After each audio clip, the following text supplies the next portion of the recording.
Ustedes entonces recordarán que Dante se despide de este mundo en Ravenna en 1321. Esto supone que, y Dante había nacido anteriormente, como todos recordamos, en 1265 se estima, en Florencia. Es decir, que la primera palabra griega, cruzadas, tiene que ver con una manifestación cultural típicamente medieval, de una amplia repercusión posterior en la cultura occidental y también global, que es contemporáneo de Dante, el espíritu cruzado, el significado de las cruzadas. De hecho, en este primer recorrido, en esta primera trama narrativa, cuando lleguemos al final de la misma, nos situaremos en lo que es el final del espíritu de las cruzadas, aceptado por los historiadores, en un hecho histórico que es contemporáneo de Dante, del cual Dante es observador, que es la toma de Acre, de la localidad de Acre, en el norte del actual Israel, por parte de las fuerzas musulmanas. Este hecho, la caída de Acre, es el que indica para muchos el fin del espíritu cruzado. Por lo tanto, Dante es contemporáneo de los últimos extractores de una dimensión medieval de las cruzadas que supuso un gran impulso para esa imagen simbólica de poder, de voluntad de influencia sobre la cultura cristiana por parte de la Iglesia y por parte del papado. Recuerden que en el encuentro anterior que compartimos también, observamos que Dante, si bien es un estricto cristiano católico acorde a su tiempo, esto no significó que como pensador, como intelectual, como sujeto comprometido en las disputas políticas de su tiempo, no haya tenido una mirada acerba, ríspida, crítica, cáustica respecto a el papado. Por eso situaba a 4 papas en el infierno, como destacamos. Y de hecho, los 2 papas contemporáneos de Dante, Bonifacio VIII y Clemente V, tienen fundamentalmente el segundo, Clemente V, otro de los papas odiados por Dante, en lo que es el segundo momento de la narración de ideas y de evocación histórico-cultural que compartiremos, veremos que Clemente V tiene mucho que ver con la segunda palabra guía, la palabra de los templarios. Y la tercera palabra es la de las herejías. Y de hecho, Dante también es contemporáneo y observador de esa presencia intensa, característica en el horizonte medieval de los movimientos heregéticos. De hecho, él se encargará de imaginar un sitio para los herejes en el 6º círculo del infierno. Pero cuando lleguemos a esa palabra, guía, observaremos que Dante tiene una mirada, digamos, acotada o reducida respecto a el poder, la influencia, la extensión de las herejías en el mundo medieval. Entonces, a partir de la previa invocación de Dante, ahora nos corresponde sumergirnos en esos 3 momentos, en esas 3 colinas en las cuales se une en su cumbre ideas con ciertos procesos nuevos, histórico-culturales, pero siempre situados en la Edad Media, que ahora empezaremos a compartir. Primero, entonces, el espíritu de las cruzadas. Esto supone observar una primera cuestión en cuanto a antecedentes necesarios para comprender este fenómeno. Primero, cuando hablamos de las cruzadas, estamos hablando de un proceso cultural medieval, lo veremos en su médula en unos instantes, pero por otro lado, también hablamos de las cruzadas como un proceso de influencia cultural importante en la modernidad, o más exactamente en el siglo XX, en el cruce entre el siglo XX y el siglo XXI. Ustedes recordarán que cuando acontece la primera invasión de Irak por parte del gobierno en ese momento a la sazón dirigido por Bush en Estados Unidos, una legitimación para ese acto extremo de intervención militar en la política exterior por parte de Estados Unidos fue alegar armas de destrucción masiva que se buscaban detectar y neutralizar en Irak. Y al mismo tiempo, y esto fundamentalmente después de la caída de las dos torres, la necesidad de un occidente beligerante encabezado por Estados Unidos interviniendo en Irak y en el Medio Oriente se lo justificó a partir de un discurso que apelaba justamente a ese lejano espíritu de las cruzadas medievales, pero ahora remozado a los protagonistas y las condiciones de el mundo global a fines del siglo XX. Bush, en un recordado discurso frente a la Cámara de Representantes norteamericana, entendió que la causa norteamericana se vinculaba con los principios del bien, de la democracia, de la igualdad, enfrentados al mal, endilgado con el mundo fundamentalista en el Medio Oriente. Esa confrontación cultural o choque de civilizaciones, como también circulaba en ese tiempo, entre Occidente, el supuesto bien, y el Medio Oriente, o ciertos aspectos del Medio Oriente, vinculados con el integrismo o el fundamentalismo islámico, como el supuesto mal, era un revivir los términos del espíritu de las cruzadas medievales, que justamente en su origen significó claramente un choque intenso de culturas, de civilizaciones. En el caso de las cruzadas originales medievales, ese choque de civilizaciones fue la colisión entre la cultura cristiana occidental y la cultura musulmana en expansión del Medio Oriente. Por lo tanto, las cruzadas es, en una primera caracterización, es un choque profundo de proyectos culturales, de civilizaciones, de interpretaciones de mundo.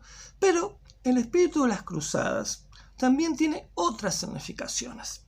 Y para entender cómo ese fenómeno de las cruzadas, contemporáneo de Dante, se disuelve en tiempos de Dante, ahora sí tenemos que acudir a algunos antecedentes para entender el espíritu de las cruzadas al interior del propio mundo medieval. Así, primero, tenemos que acudir en esta narración a evocar, imaginar la ciudad de Constantinopla, también conocida como Bizancio en tiempos medievales, por el año 1000.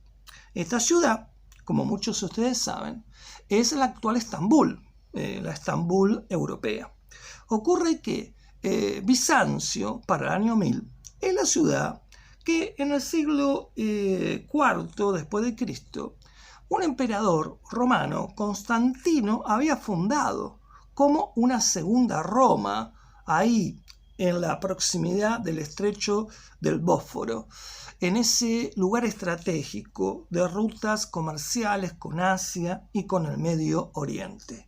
La ciudad originalmente llamada Constantinopla, la ciudad de Constantino, en tiempos medievales se convierte en la ciudad de Bizancio, el corazón del llamado Imperio Bizantino o Imperio Romano de Oriente.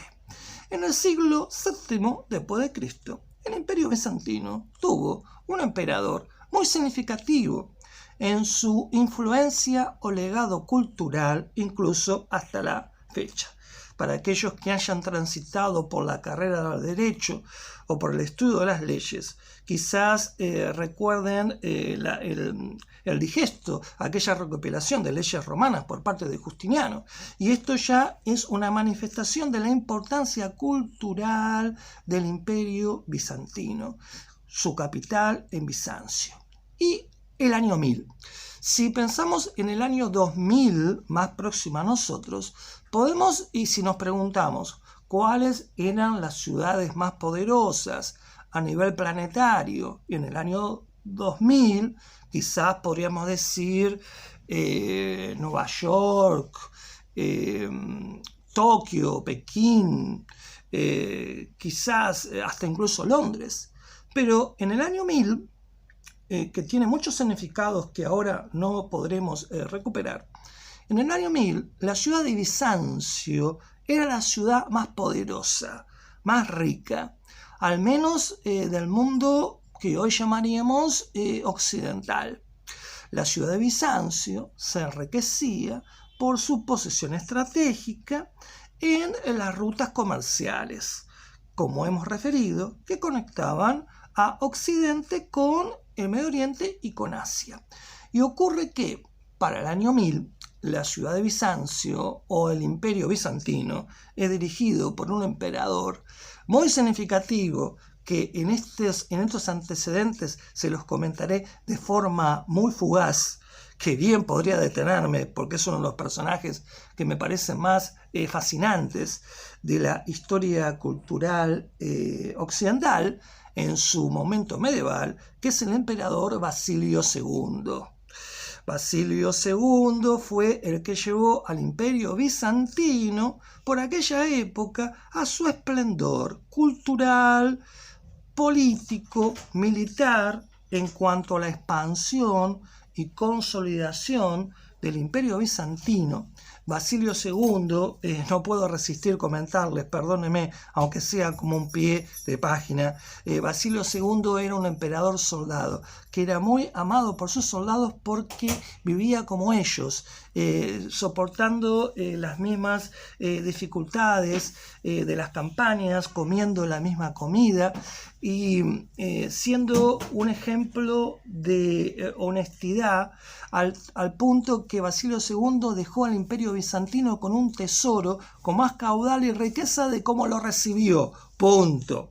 Lo dejo para que cada uno piense en el legado actual, para pensar de Basilio II, un personaje que muchos por ahí nunca escucharon y dirían, ¿quién es este personaje?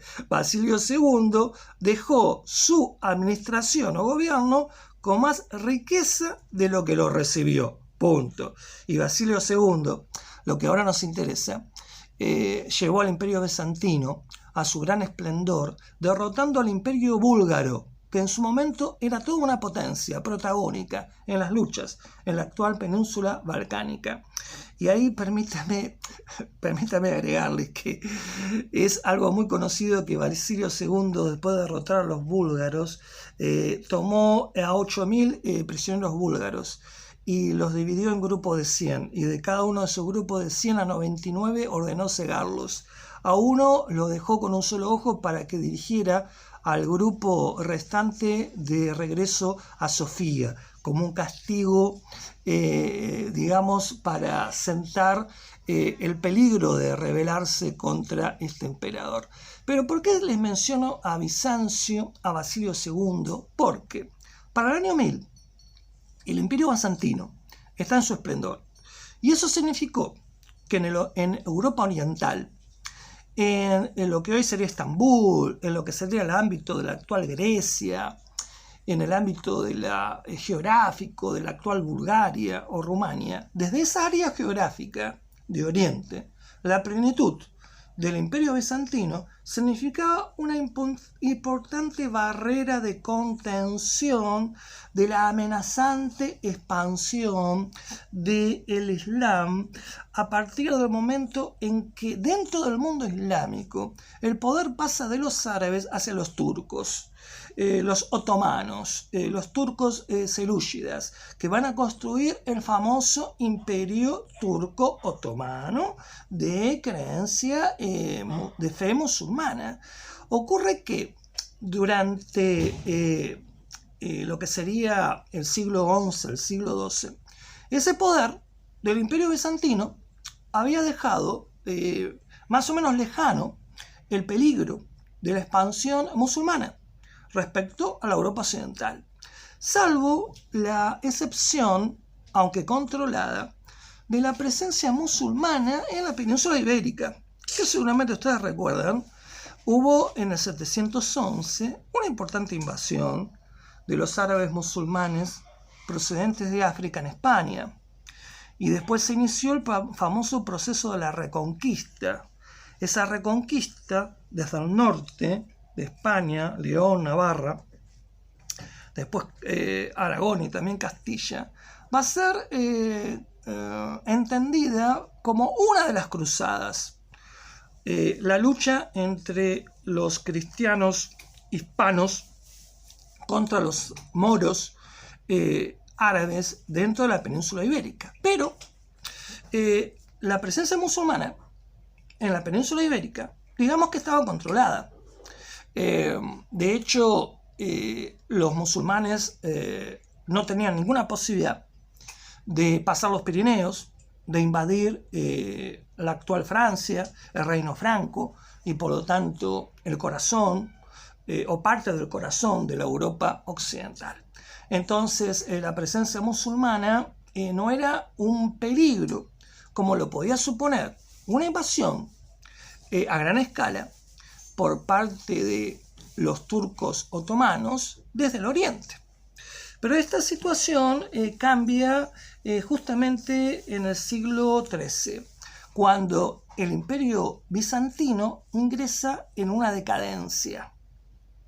Y por lo tanto, ese servicio de protección respecto al avance musulmán que beneficiaba a la Europa cristiana empieza a debilitarse. Aquí podría agregarles muchas cosas más, pero voy a eludir muchas, pero permítanme comentarles una cuestión más, porque entiendo que es muy reveladora, respecto a desde dónde surge el espíritu de las cruzadas, que en tiempo de Dante empezará a disolverse. Decimos, el Imperio Bizantino al principio protege a Europa respecto al avance musulmán. Luego, esta función defensiva se empieza a empobrecer o debilitar. Y parte de esta decadencia del Imperio Bizantino se vincula, digamos, una decadencia que luego se profundizará en el Imperio Bizantino, se vincula también con lo que será una de las cruzadas. Por lo tanto, luego se los comentaré en particular como algo que yo creo que merece que también lo recordemos. Cuando el Imperio Bizantino se debilita, los turcos otomanos se animan a mayores incursiones en lo que sería la actual península balcánica. Así, el ejército bizantino se siente cada vez más en una relación de inferioridad estratégica respecto al ejército musulmán, y es así que uno de los emperadores bizantinos, llamado Alejo, pedirá ayuda al Papa. Hay que recordar que para ese entonces, en el 1064, se produce un hecho muy importante, que es el cisma de la Iglesia Católica Apostólica Romana, del cristianismo occidental, el cisma, la división, separación respecto a lo que es la Iglesia Ortodoxa Oriental, que incluye a distintas expresiones, el cristianismo ortodoxo griego, ruso, armenio, bizantino. Entonces, por un lado había un cisma, una división, ya dentro del cristianismo, antes de la famosa reforma protestante de Lutero y demás. Pero a pesar de que el cristianismo occidental católico estaba separado del cristianismo ortodoxo oriental, a pesar de todo, compartían la creencia en el Dios trinitario cristiano. Seguían siendo cristianos a pesar de sus diferencias. Entonces, el Imperio Bizantino, asociado con la Iglesia Ortodoxa Oriental, acosada por la amenaza turca otomana, por la amenaza musulmana, solicita ayuda a el Papa, a un Papa en particular, que es el Papa Urbano II. Y este Papa es el sucesor de Gregorio VII. Recuerden, en el encuentro anterior les hablé sobre la famosa reforma cultural del siglo XI, en la Edad Media, vinculada con la reforma gregoriana, Gregorio VII, de grandes consecuencias culturales que siguen hasta la fecha y que destacamos en el encuentro anterior. Bueno, Gregorio VII era el símbolo, recuerden, de una iglesia que pretendía ejercer un poder universal, una plenitud de poderes respecto al mundo cristiano, e imponerse sobre el poder civil, sobre el poder feudal, sobre lo que hoy diríamos la sociedad secular. Eran los tiempos de la teocracia, la hierocracia, la iglesia que pretendía un control sobre todo el mundo cristiano, como lo destacamos, Gregorio VII, y su sucesor es Urbano II. Por lo tanto, Urbano II comparte y continúa el espíritu de fortalecer la Iglesia Católica, al punto de que ésta ejerciera una dominación respecto al poder político feudal. Y por eso recuerden que en su momento Dante se opondrá a esa injerencia de la Iglesia sobre la autonomía de las ciudades o del propio poder político, temporal, de los señores feudales o del emperador, el famoso emperador del Sacro Imperio Romano Germánico. La Iglesia, con Gregorio VII, está entregada a un proyecto ambicioso de emplazarse como el centro de la cultura cristiana. Y las cruzadas, el espíritu de la cruzada, que al fin de cuentas es una creación papal, el espíritu de las cruzadas es una creación papal, venía a significarle algo muy beneficioso para ese proyecto de la hierocracia, de la autoridad superior sobre la cultura cristiana ejercida por la Iglesia.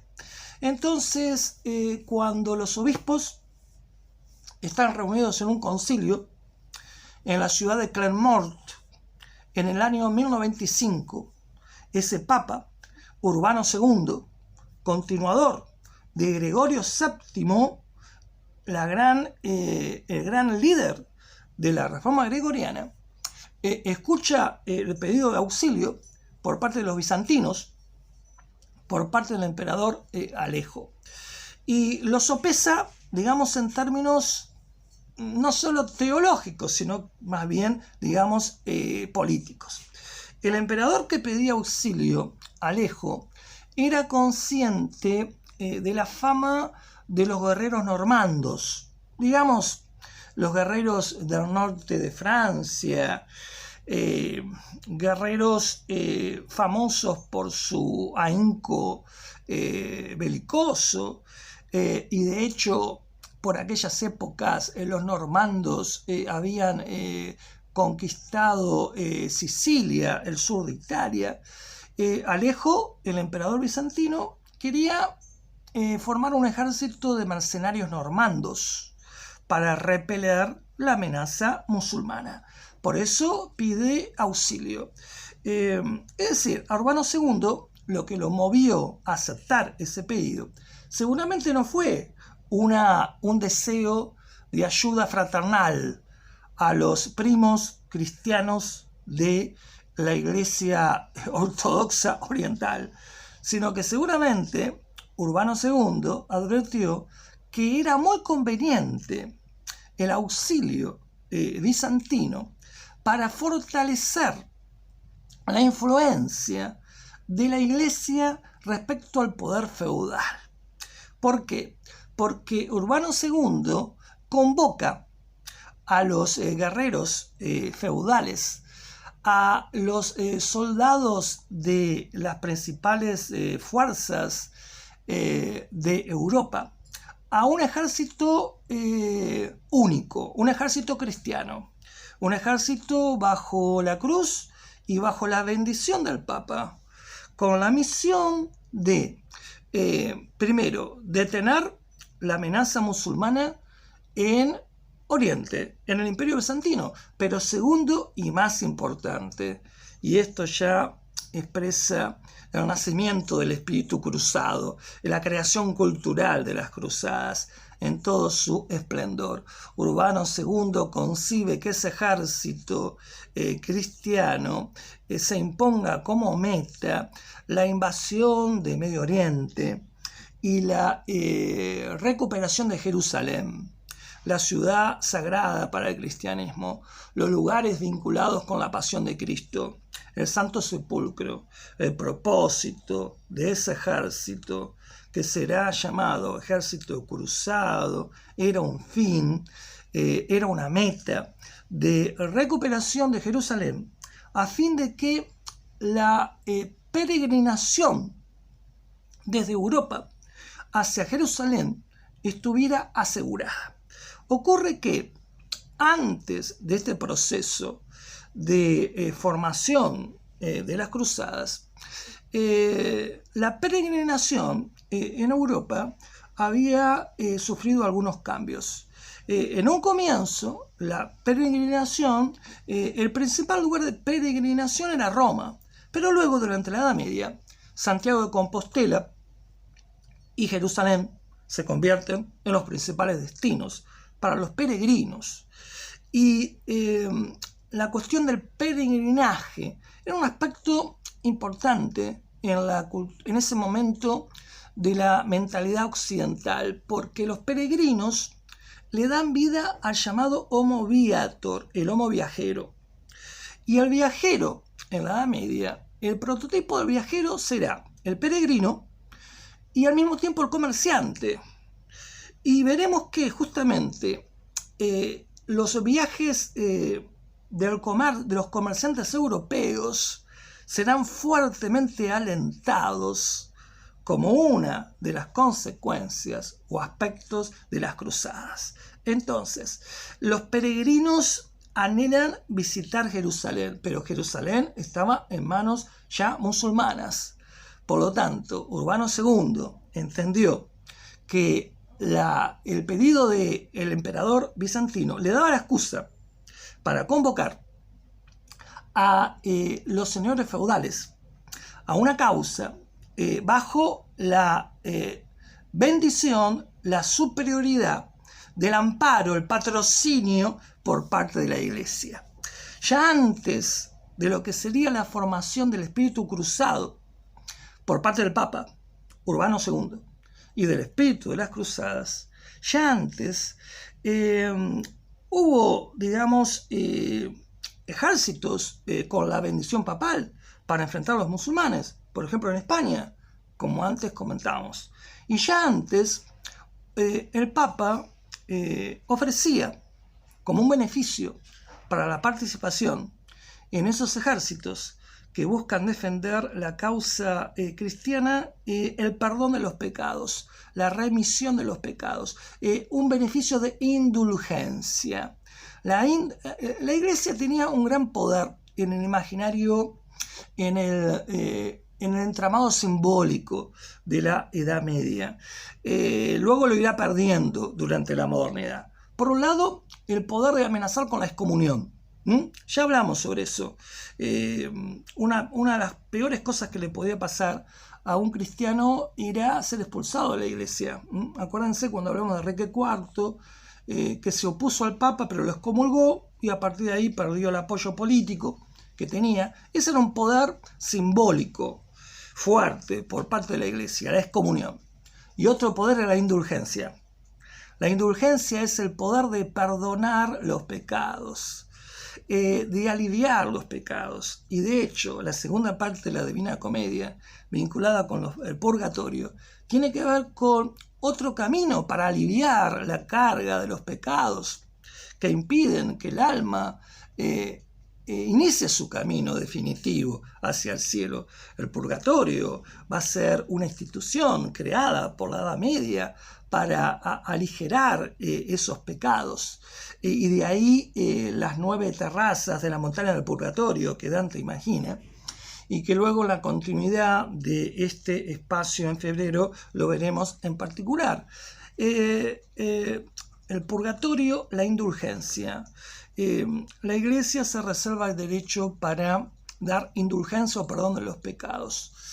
Permítanme comentarles como una nota al pie, porque entiendo que es muy importante, que justamente este poder de las indulgencias por parte de la Iglesia son muy esenciales para entender una de las grandes causas del mundo moderno.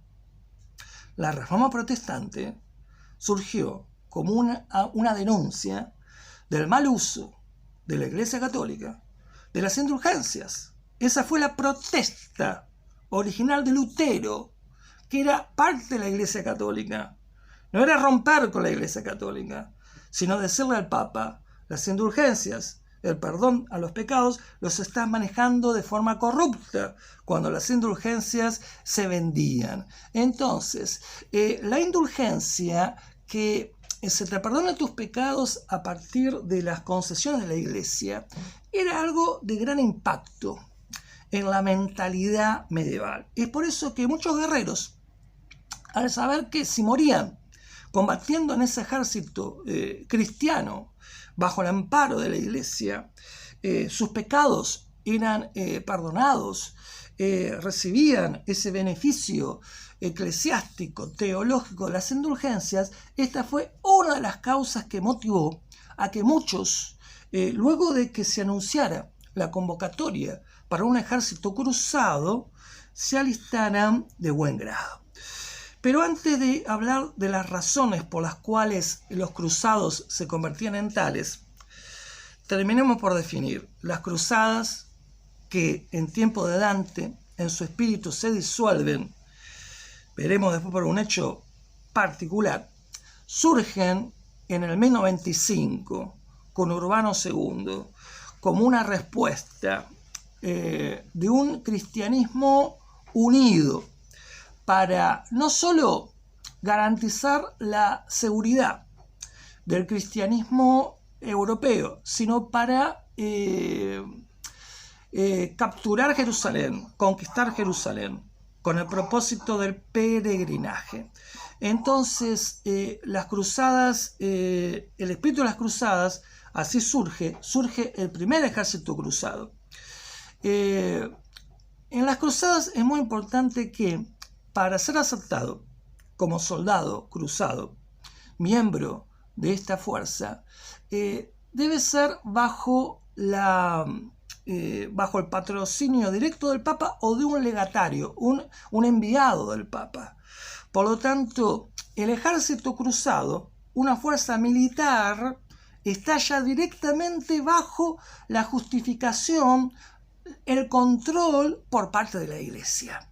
Esto nos hará comprender después la segunda palabra, el segundo fenómeno, los templarios.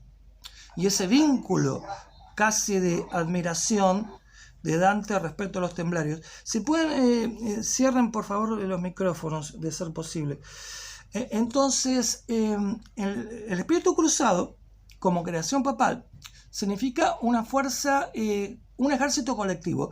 Es decir, el espíritu de las cruzadas es uno de los antecedentes de una Europa unificada, porque suspenden sus rencillas, sus disputas, distintos señoríos o reinos, para ahora ser parte de un mismo ejército, lo cual suponía que las cruzadas es uno de los procesos que anticipan una conciencia de una Europa unificada. La primera cruzada tuvo otro aspecto singular. En realidad, hubo dos cruzadas inicialmente.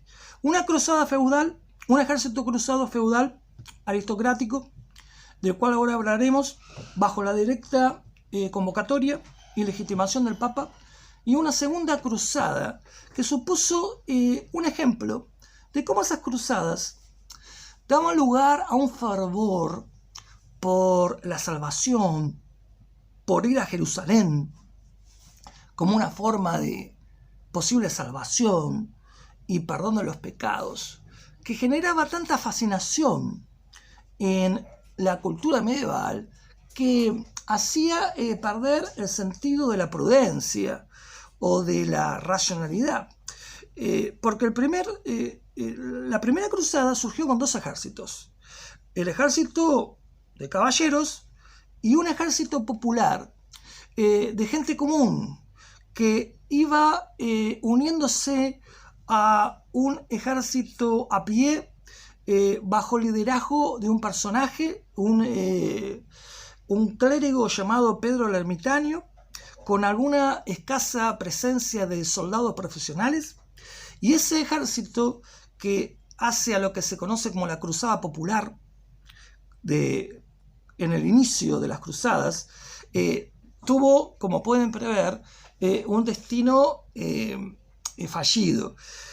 Pero también es significativo que esas cruzadas evidenciaron otra cuestión, que solo se las puedo mencionar, pero no desarrollar intensamente ahora, que es que así como las cruzadas empezaron a unificar a Europa, por otro lado, esas cruzadas que empezaron a recorrer Europa hacia Bizancio como punto intermedio hacia Tierra Santa y Jerusalén, usaron la cruzada, el espíritu de las cruzadas que surgía como una excusa para el saqueo, para la violación, para el pillaje. Así el rey de Hungría tuvo que detener a la cruzada popular que saqueaba sus territorios y que además empezaron a darle impulso a lo que es la matanza de judíos, los pogroms, un ejemplo de antisemitismo organizado como otra consecuencia de las cruzadas a partir de un espíritu cristiano cruzado que traspasaba fronteras e invadía distintos reinos. Esa primera cruzada popular finalmente llegó hasta Turquía, pero ahí fue fácilmente destruida por las fuerzas musulmanas. Por lo tanto, el espíritu cruzado tiene como primer exponente la primera cruzada. Y en esta me detendré haciendo comentarios de algunas, de dos cruzadas más quizás, como suficiente para ilustrar el espíritu de las cruzadas. Porque ocurre que la primera cruzada es la única exitosa, en realidad. De varias cruzadas, los historiadores todavía discuten, pero hay cierto acuerdo para decir que las cruzadas, vinculadas con un espíritu cruzado, con esa manifestación cultural medieval del espíritu cruzado, se expresó en 9 cruzadas, entre la primera, que se organiza en 1096, y el fin de las cruzadas, como también se lo acepta, con la caída de Acre, antes adelantado, en el 1291. Entonces, durante un periodo de más o menos 2 siglos, se suceden 9 cruzadas. Pero la única exitosa realmente fue la primera. La primera cruzada, feudal, aristocrática, con un ejército profesional, que estuvo encabezado por un aristócrata francés, Franco, Godofredo de Bouillon. Esta primera cruzada llega hasta Bizancio, pasa a Turquía e inicia un largo proceso de descenso hacia Jerusalén, pasando por Antioquía, por Acre, conquistando esas plazas y poniendo sitio a Jerusalén en el año 1099. Ese sitio es especialmente significativo, no solo por el espíritu cruzado por el proceso de las cruzadas, sino también como un ejemplo de la coexistencia de una mentalidad fanática con el fervor religioso, al punto que ese fanatismo visceral de una fe exacerbada termina por justificar o invalidar los valores humanistas de la religión por la cual se combate. En el cristianismo se habla de un Dios amoroso, se habla del amor al prójimo.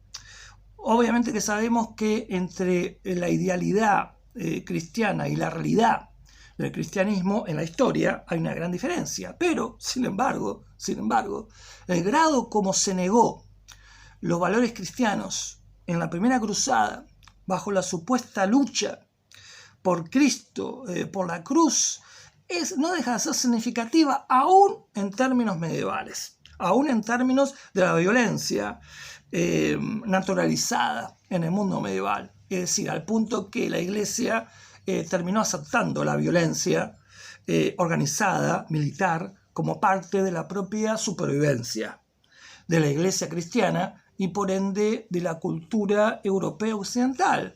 Y esto lo veremos en particular con la cuestión de los templarios.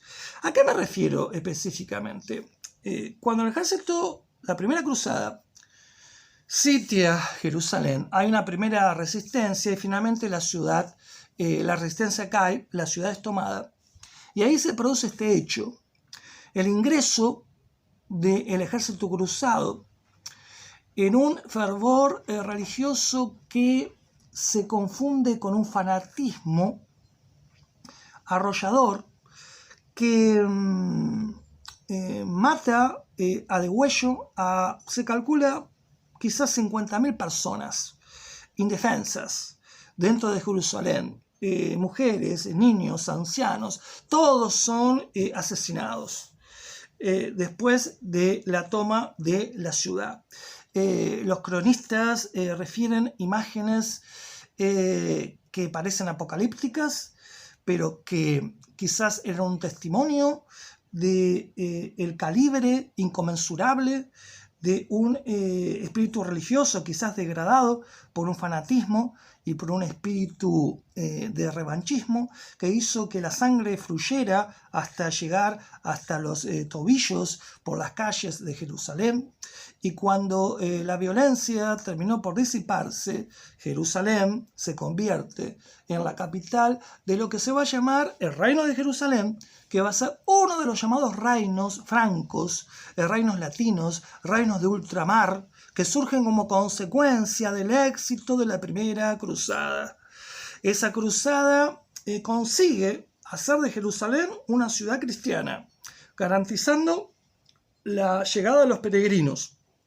Y también ese reino de Jerusalén es el ejemplo de cómo las cruzadas fue un fenómeno cultural complejo y fundamental en su comprensión para entender la construcción del futuro mundo moderno y occidental, porque la presencia cristiana en Jerusalén, en el reino de Jerusalén, no solo significó el combate constante con los musulmanes, también significó el conocimiento de la cultura musulmana.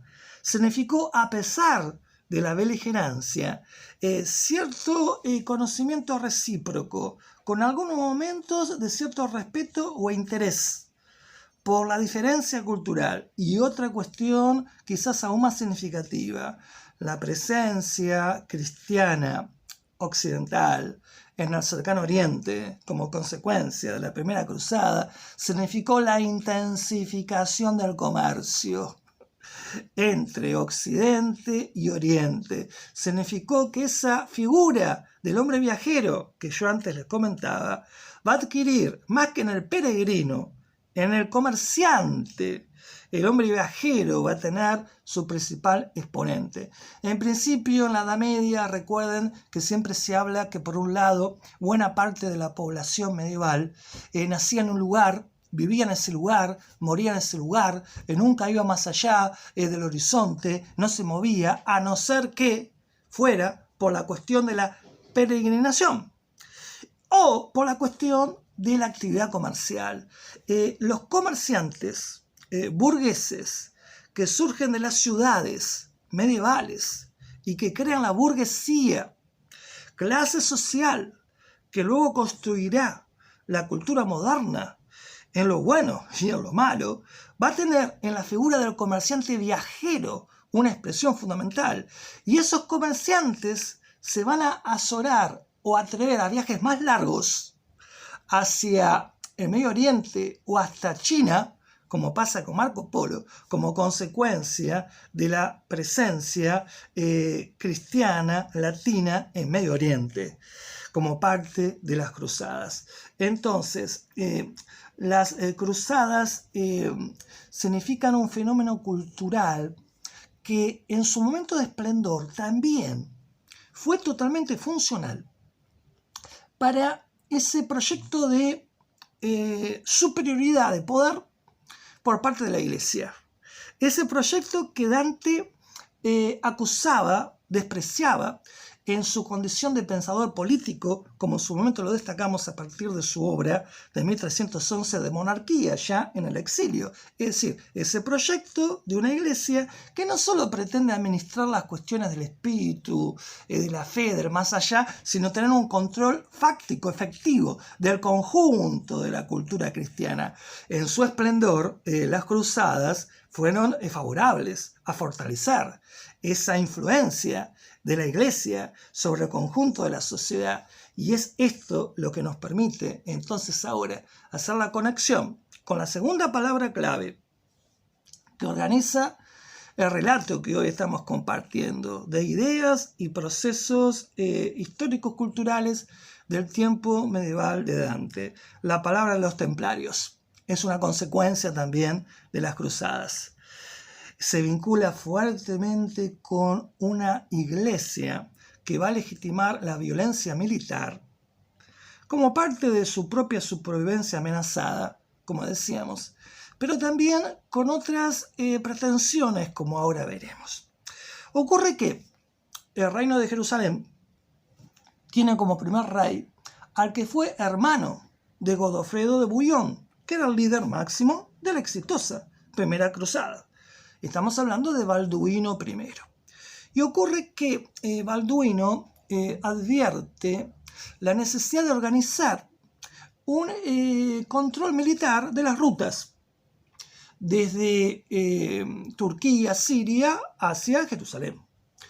Y entonces su sucesor, Balduino II en particular, será el que dispone la creación de una orden de caballeros, cuya misión es proteger a los peregrinos que acuden hacia Jerusalén.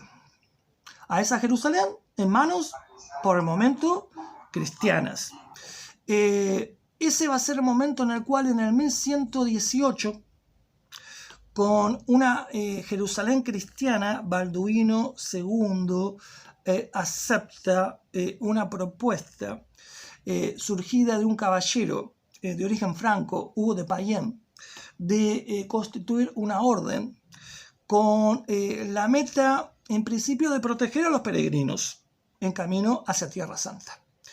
El rey, para promover su organización, le da a este grupo exiguo de caballeros, que originalmente eran solo 9, para facilitar su organización y su existencia, le permite el libre uso de la zona de la mezquita de Al-Aqsa, en lo que sería el lugar donde estaba el templo de Salomón.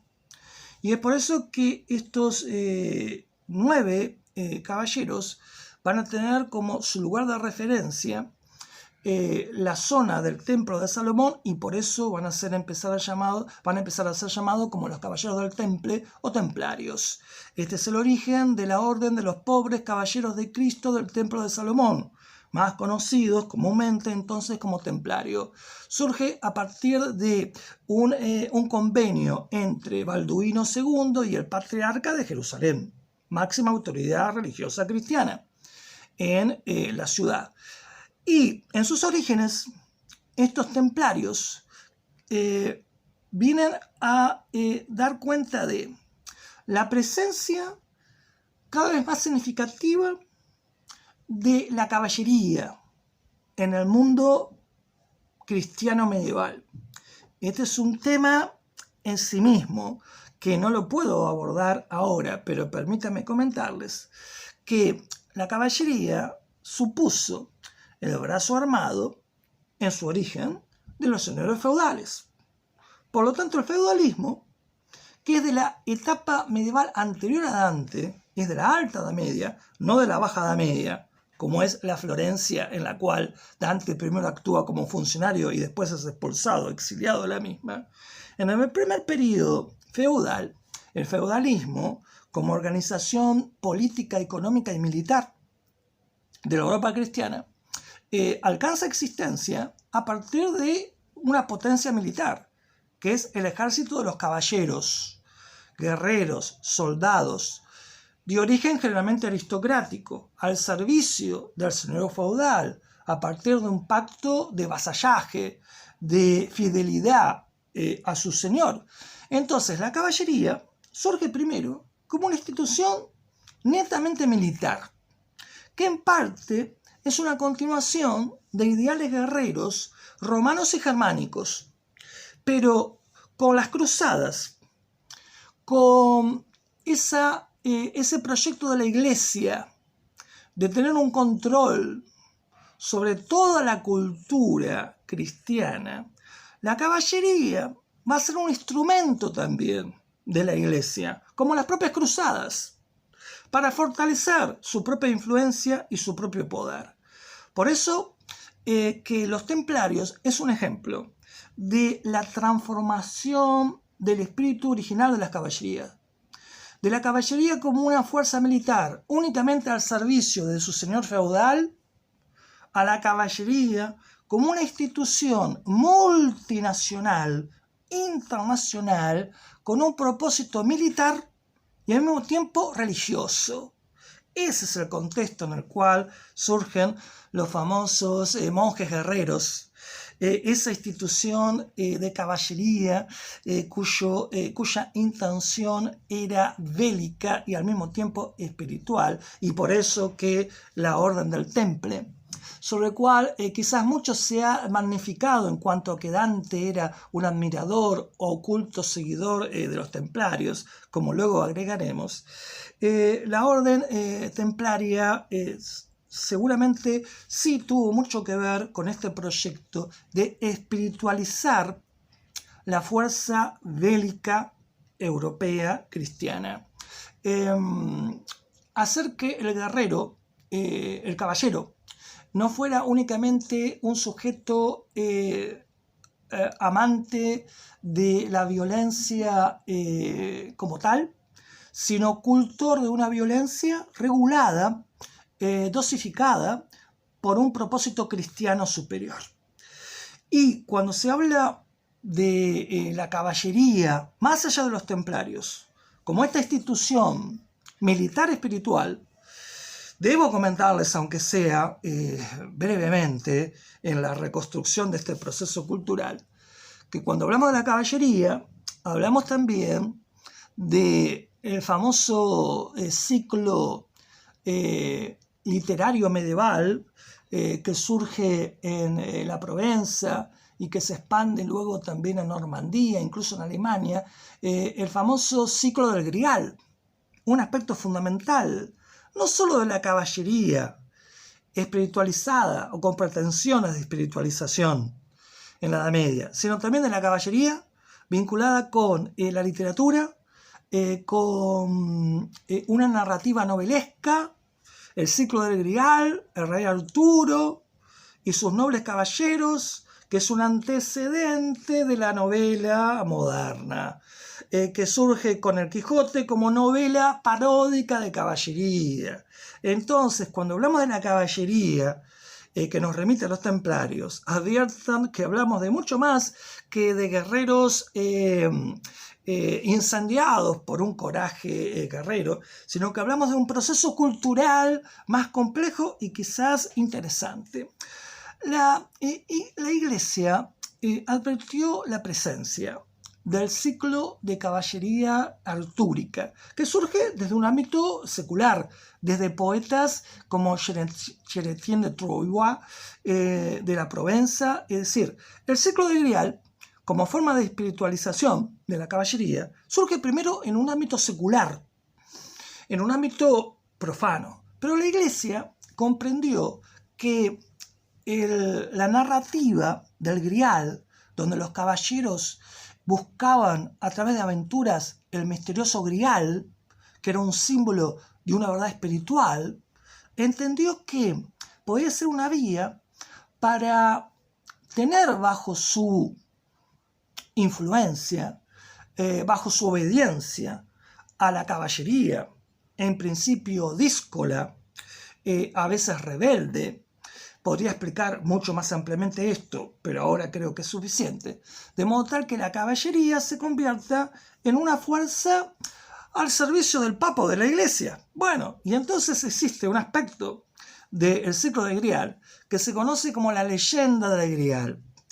A diferencia del cuento de Grial que tiene un autor, Chrétien de Troyes, a diferencia de otros momentos de la variación del tema artúrico del Grial, la leyenda del Grial es anónima, pero es acepta que es una creación de plumas papales, de clérigos eclesiásticos al servicio del papado, de modo tal que en la leyenda del Grial, la búsqueda del Grial se asocia con la búsqueda de una experiencia mística de aproximación al Dios cristiano.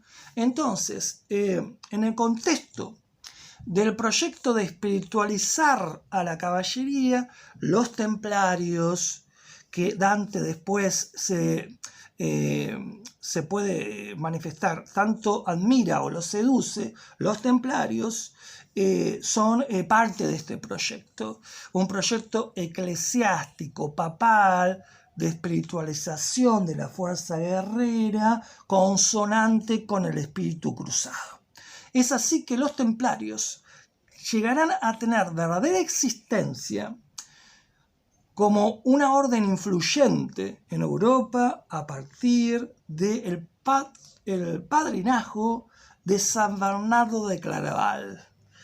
Ese personaje que Dante sitúa en el cielo como su último guía, luego de Beatrice, antes de la contemplación de Dios a través de la rosa mística.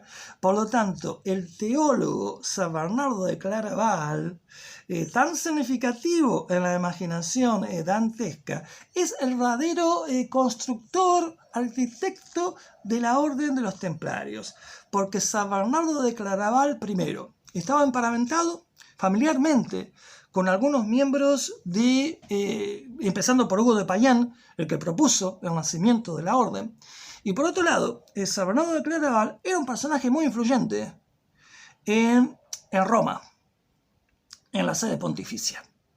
Por lo tanto, San Bernardo de Claraval fue el que movió las piezas de una influencia eclesiástica para que la orden fuera aceptada a nivel papal, la orden del Temple, la orden de los pobres caballeros de Cristo de la orden del Temple, fue aceptada por un concilio bajo la influencia de San Bernardo de Claraval, de Troyes, el concilio de Troyes, en la catedral de esta ciudad. La orden de los templarios fue aceptada a nivel pontificio, recibió un reglamento de 75 artículos originalmente, bajo Pero había un voto más, que era el voto de la obediencia total al Papa. Y acá hay una cuestión que ahora ya veo, tengo una alerta acá que tengo que empezar a acelerar, como suele ocurrir, que los templarios tenían una singularidad. No solo eran monjes guerreros, sino que también era una orden de caballería que tenía estaba previsto, según sus reglamentos constitutivos, la posibilidad de que esta orden fuera autónoma respecto a el poder temporal, el poder de reyes o señores feudales en los territorios donde podían actuar. Podían desobedecer ese poder, pero no el del Papa. Es decir, ahí estaba su cuarto voto en particular, la obediencia total al Papa. Eran, en definitiva, como los guerreros, monjes del Papa, como después la orden de los jesuitas, ya en la época moderna, fundada por Ignacio, fue también adicta totalmente al papado. Entonces, la orden templaria tuvo distintas características, y para tratar de obtener la máxima síntesis, para deslizarnos hacia la última palabra clave de la herejía y entender la singularidad de la visión quizás restringida respecto a lo herético en la Edad Media por parte de Dante, digamos que la orden templaria, luego de su nacimiento, a partir del aval eclesiástico de San Bernardo de Claraval y los propios papas, la orden templaria se convirtió en una orden con una aureola de prestigio que atrajo a lo mejor de la juventud guerrera europea. Se sentía como un gran privilegio ser parte de la orden, renunciar a los propios privilegios de riqueza propios de la clase feudal para vivir la vida austera, de sacrificios, de pobreza y de entrega a la cruz, al espíritu cruzado, a la protección de Jerusalén y de los peregrinos. Se lo vivió como una forma de realización superior para parte de la nobleza feudal europea. Es por eso que los templarios crecieron vertiginosamente en su número, superando la modestia de aquellos primeros nueve caballeros que incluso debían compartir caballo, según como aparece en el sello de la orden templaria, que son dos caballeros usando el mismo caballo. Y segundo, ese prestigio de la orden significó que empezó a ser beneficiaria de múltiples donaciones.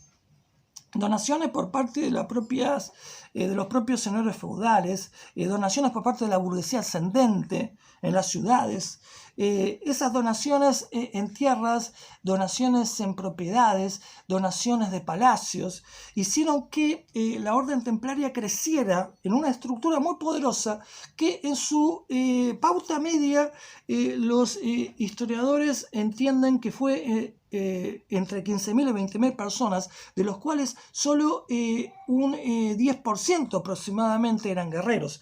El resto eran miembros no belicosos, no soldados de la orden, dedicados a la organización de la orden. Esto les permite comprender que la orden templaria terminó actuando como otro factor de poder feudal, como otra potencia feudal dentro de la propia Edad Media, y introduciendo algunos antecedentes del mundo moderno. Por ejemplo, la orden templaria fue la que introdujo una versión primitiva del banco. Lo bancario, tan indispensable en nuestra vida contemporánea, tuvo su origen en ciertas prácticas templarias que, a partir de ser una fuerza guerrera internacional, llegando hasta Tierra Santa y Jerusalén, daban un servicio de proteger el traslado de caudales. A partir de entregar una suerte de letra que sería un anticipo del cheque, como lo que acredita al depositante su titularidad o dominio de lo que deja en depósito, para después retirarlo en el lugar hacia el cual viajaba. Por lo tanto, evitando llevar él mismo ese caudal, ese activo, siempre bajo la amenaza de ser robado en los caminos. Por lo tanto, la banca, una institución donde hay un depósito de un activo que se protege, tienen los templarios un antecedente. Por otro lado, los templarios se convirtieron en poderosos prestamistas. Y esto es lo que me llamo a la rapidez y a tratar de ir directamente a las consecuencias de esto, porque obviamente que el tiempo no va a ser posible, caso contrario. Digamos que por estas razones, y hay muchas más que podríamos comentar, los templarios, para el tiempo de Dante, son la orden de caballería más poderosa de Europa, sin ninguna duda. Al punto que su poder y su presencia organizada en distintos países europeos lo convirtió en algo que señores feudales o reyes empezaron a ver como una posible amenaza. Y concretamente, vamos a tratar de ser lo más sintético posible, hay un rey contemporáneo de la época de Dante, que fue el gran opositor de ese Papa Bonifacio VIII que Dante tanto odiaba, que es Felipe IV el Hermoso. Le doy las consecuencias de algo que podría significar un desarrollo anterior, que, insisto, ahora no será, el tiempo no lo permite. Felipe IV debía mucho dinero a los templarios. Es decir, los templarios eran uno de sus acreedores más importantes. Y esto significaba la condición de ser deudor como una forma de pérdida de independencia, autonomía o soberanía. Es un fenómeno muy anterior a un esquema de organización del mundo donde prestar dinero es necesario para que ciertos países siempre estén en deuda y por lo tanto bajo cierta debilidad en su relación con los países o bancos acreedores. Esto es un fenómeno que allá se lo puede ver con claridad en la Edad Media. Los duros guerreros o los señores feudales o los reyes dependían cada vez más de los préstamos de la banca. Y eso era una señal de debilidad. Y eso fue una de las causas por las cuales la aristocracia feudal luego va a ser finalmente derrotada o sometida por la burguesía. Ya en tiempos modernos, la burguesía, su poder económico, finalmente va a doblegar a la aristocracia. Entonces, en la Edad Media, esto ya es un fenómeno que se lo empieza a ver con claridad. El poder político y militar, una monarquía como la de Felipe IV, que representa las monarquías en su ascenso y nacionalismos en su ascenso, no son tan poderosos como pretendían, porque tenían una debilidad estructural, su dependencia respecto a sus acreedores, y los templarios eran fuertes acreedores de Felipe IV. Entonces, ahora, tratando de ir a la consecuencia, hoy los historiadores aceptan que Felipe IV, en un ejemplo de lo que sería toda una campaña de desprestigio, desinformación o fake news, que se la puede encontrar también como una raíz de un proceso cultural actual en la Edad Media, ya en una gran campaña de fake news, mediante folletos, panfletos, rumores de boca en boca, en las posibilidades de la Edad Media, no a partir de videos que se pueden viralizar, por supuesto, Felipe IV habría creado una gran campaña de desinformación, que se va a conocer como el proceso contra los templarios, que son 100 acusaciones que el rey hacía con los templarios, avaladas por el Papa Clemente V, contemporáneo de Dante y odiado también por Dante.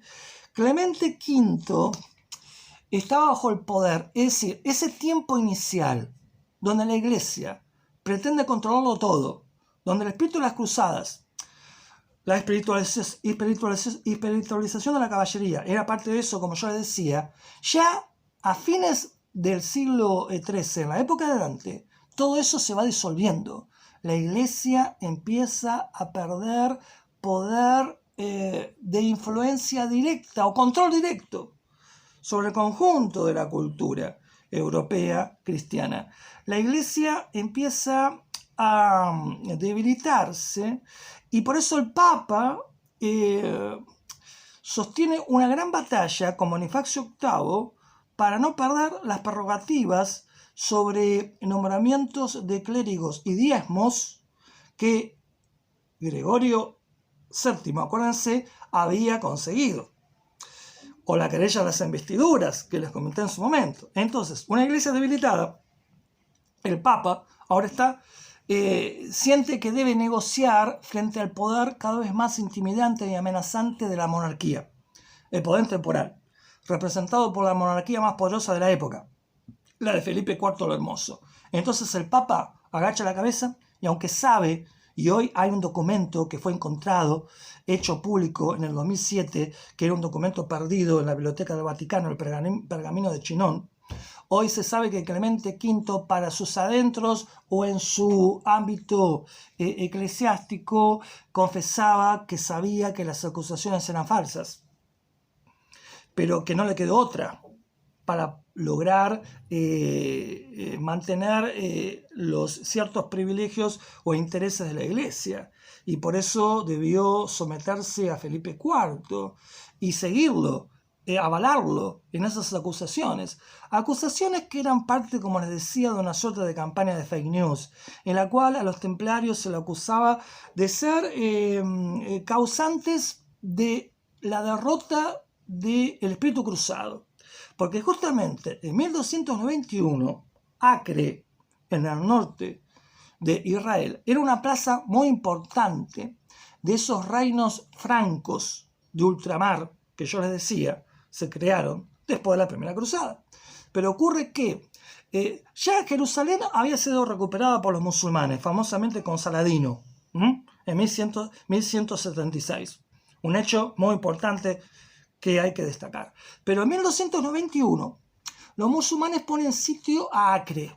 Ahí están los caballeros templarios y los hospitalarios, que era otra orden muy importante. La resistencia fue de novela, fue épica, aparentemente, fue de un valor extremo, pero no fue suficiente. Y la ciudad de Acre cayó finalmente en manos musulmanas. Y después, dentro de las acusaciones estaba echarle la culpa a los templarios, que eran secretos aliados de los musulmanes, porque se habían convertido en idólatras, se habían convertido en paganos, eran anticristianos en secreto, aliados ahora de los musulmanes, y por eso no habían convertido lo suficiente para mantener a Acre. Era una de las acusaciones, junto con muchas más, que los templarios hacían cultos a un ídolo, a una cabeza parlante llamado Bajomet, o a una calavera, que o veneraban a un gato, o que tenían prácticas zoofílicas o sodomitas, y que pisoteaban, escupían y orinaban sobre el crucifijo. Un conjunto de acusaciones que hoy están prácticamente totalmente descartadas, pero dado que esas acusaciones, fake news, eran fuertemente impulsadas por el poder político concentrado del rey, se terminaron por imponer. Y entonces lo falso terminó siendo aceptado como verdadero. Una cuestión muy interesante también para pensar, insisto, en su parentesco con ciertas cuestiones contemporáneas. Es así que Felipe IV obliga al Papa a disolver la orden en 1308. No condenarla, pero sí disolverla. La cúpula templaria, todos son, en 1307 ya en un día, son todos capturados los templarios, son sometidos a tortura muchos de ellos, y para concluir, en 1314 termina el proceso famoso de los templarios. Jacques de Molay, su último gran maestre, es condenado a la hoguera, y ahí surge la conexión con cierta leyenda dantesca, en cuanto a que, recuerden que yo les decía que el exilio, todo el dibujo de Dante en el exilio, no es del todo totalmente conocido. Y eso, algunas lagunas dan pie para especulaciones, seguramente. Entonces, una de las leyendas es que en el periodo del exilio, Dante se traslada a París y presencia la muerte en la hoguera de Jacques de Molay. No hay evidencia documental de esto, pero es una leyenda que se vincula con una supuesta conexión entre una orden secreta, Fede Santa, a la cual Dante habría participado, que está vinculada con la poesía que hemos comentado en su momento del Dolce Stil Nuovo, con un culto esotérico a la mujer como símbolo de una sabiduría superior, y que ese carácter iniciático, esotérico, de ese grupo dantesco, de la Fede Santa, o también de los Fideli de Amori, como eran llamados, habría explicado la afinidad de Dante respecto a los templarios como otra organización esotérica. Es decir, esto es parte también de la leyenda, es decir, que los templarios tenían una sabiduría secreta, procedente en parte de la influencia oriental. No tengo tiempo, pero debo decirles que todo esto tiene que ver con el imaginario de leyenda, que como proceso sociológico siempre se construye en toda época. Y la leyenda siempre tiene un comienzo de realidad, algún trasfondo real, pero después hay todo un imaginario, un discurso, un relato que se autonomiza, adquiere vida propia, la leyenda. Hoy también podemos decir la teoría de la conspiración, desconectándose o no teniendo una conexión verificable finalmente con una realidad documentada. Entonces, la leyenda del Dante que habría contemplado la muerte del último gran maestre templario.